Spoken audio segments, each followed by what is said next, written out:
This is the Thwaites Glacier in Antarctica.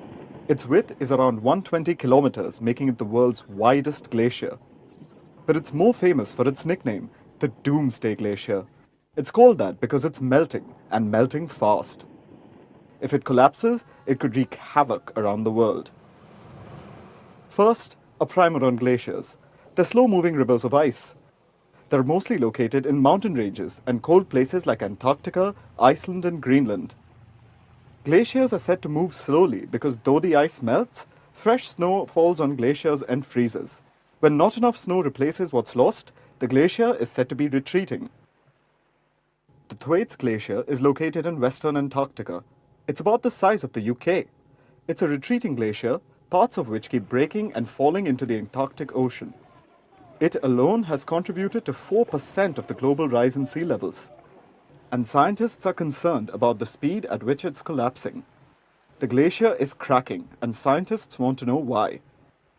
They want to make models to predict how fast it will collapse. So, a research team drilled a hole in the glacier and sent a robot to see what's happening beneath the ice. They say there's both good news and bad news. When we went to Thwaites and observed underneath the ice shelf, we found this immensely warm water. It was about 1.5 degrees above freezing.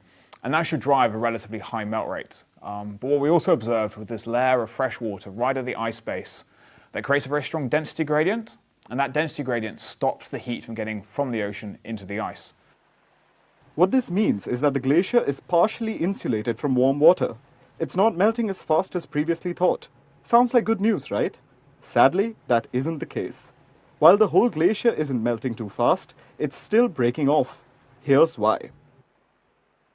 The final point where the glacier rests on bedrock, called the grounding line, is retreating as warmer ocean water melts underneath the ice shelf.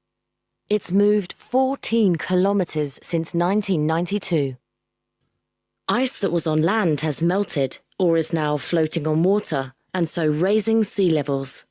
Simply put, as the ice retreats, it stops resting on land and starts floating on water. This displaces the water and causes sea levels to rise. It also puts a strain on the glacier, which then cracks and eventually breaks off, again leading to a rise in sea levels.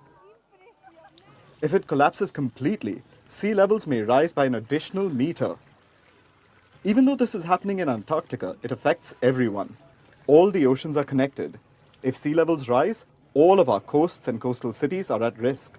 Sea levels are already rising. Water levels were going up by 4.5 millimeters every year between 2013 and 2022. That's about 3 times the annual rise in the last century. As this continues, coastal cities will drown. Even if they manage to keep the sea out using walls, every time there's a storm, the sea will surge in. London, New York, Mumbai, Shanghai, Bangkok, Cairo, all these major cities are at risk. If the Thwaites Glacier falls, all these cities may fall with it. That's why it's called the Doomsday Glacier.